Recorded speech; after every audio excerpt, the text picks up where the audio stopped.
Hey guys, what is happening and welcome to this video. So I came down here, I wanted to shoot this video as soon as possible, but I've been away and I've shot some videos on the island that I'm going to be talking about inflation and things like that, which are really super important. But this is even more important. This is the Evergrande collapse and what that could mean for real estate, and it could affect things here in Canada more than you actually think. So without further ado guys, let's do this.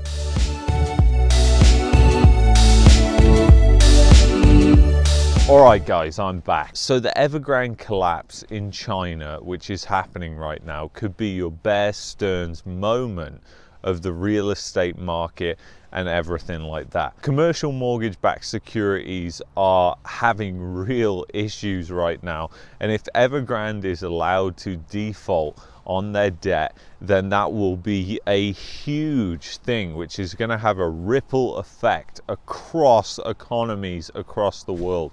And this is what people don't understand. Evergrande is absolutely massive, and they have their fingers in loads of different pies, including here in Canada. And some of their bonds, some of the biggest buyers are the banks here in Canada of their high yield bonds, which aren't going to pay anything if they default on their debt. The other thing is, guys, people don't realize the derivative industry and how bad it's gotten and how it's become an epidemic in itself. The derivatives that are created from the original CMBS bonds and mortgage-backed securities are far and wide. And if you've ever seen that film The Big Short, go to the part where Anthony Bourdain is describing how a derivative is essentially made, and that is essentially you've got loads of different kinds of derivatives that are made.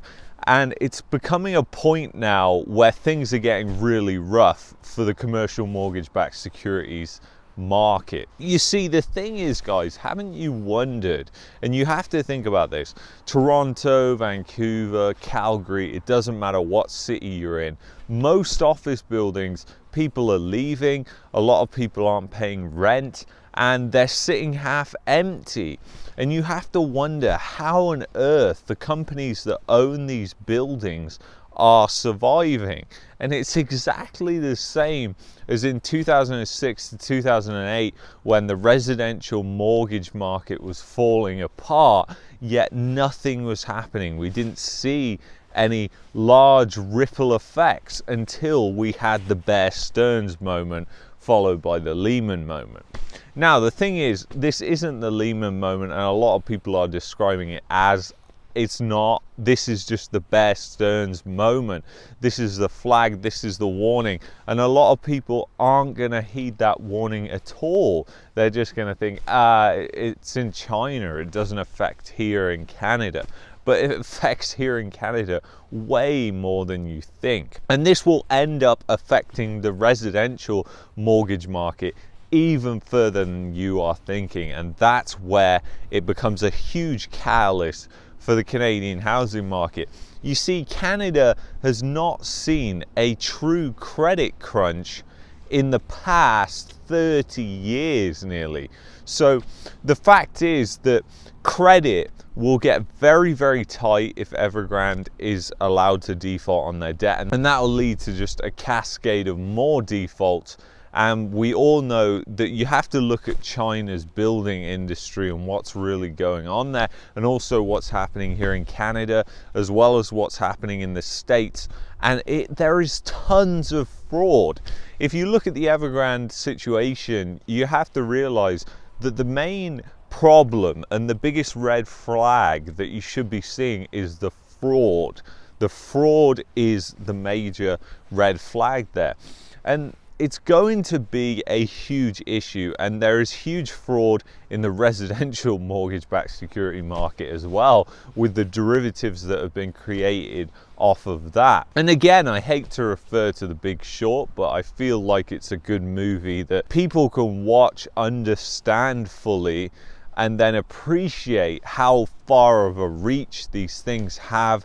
people don't realize. And the thing is, in preparation for a credit crunch, how do you really prepare for that? The thing is, a lot of people are sat on the sidelines right now and they're waiting to buy a home, and they think that when prices go down, they'll just be able to buy and it will be happy days. Well, let me tell you something. When credit is tight, it's not as happy days as you think.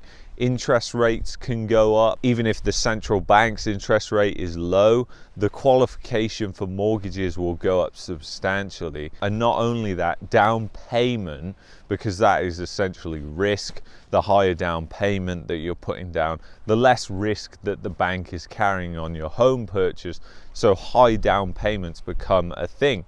And the thing is, during 2008 in England, after that happened, there was a couple of years where you needed at least 50% down payment to get a home. And people wonder why home prices dropped so fast. It was because of that fact. Because the thing is, interest rates, guys, remember, they went down to rock bottom again.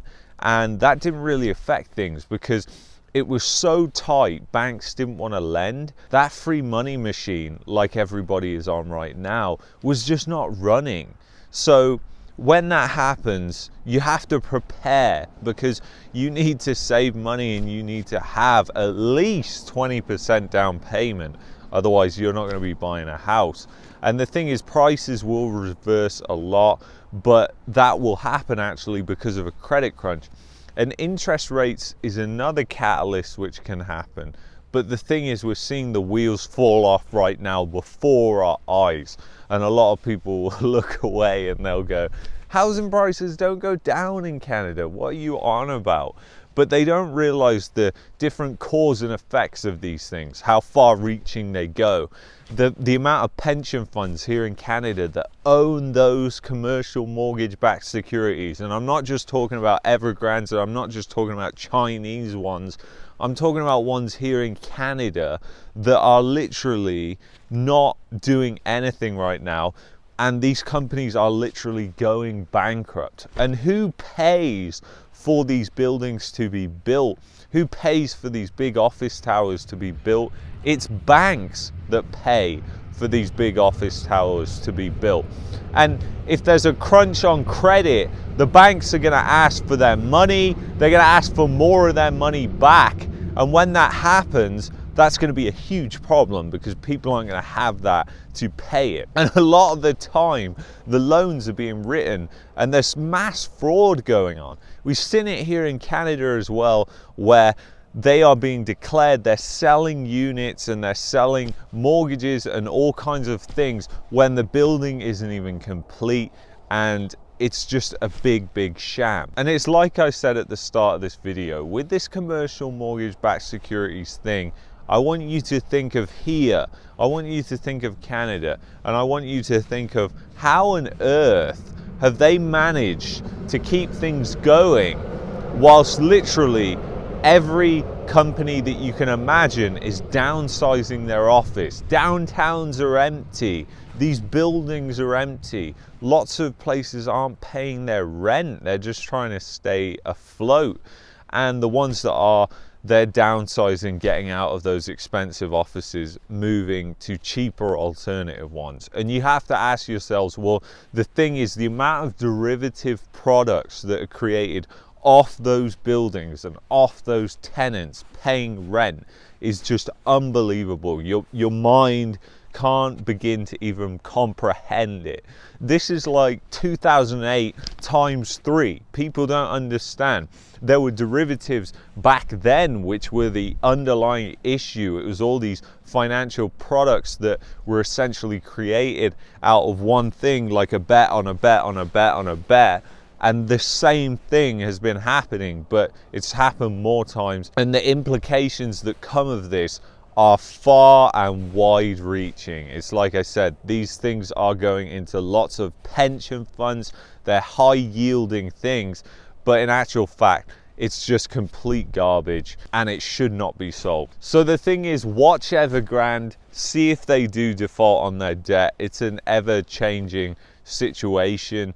that we're having right now. And the China crackdown is also massively affecting financial markets beyond belief, that people don't realize. You know, there's been an absolutely huge correction in the Hang Seng index over the past couple of months, and you haven't even heard about it on mainstream media here.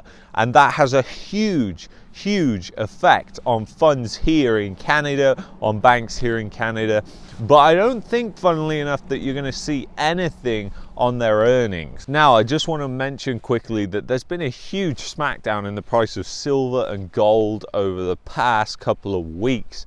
And that this could be actually a fact of banks and different institutions covering their position because of their exposure to the Evergrande issue.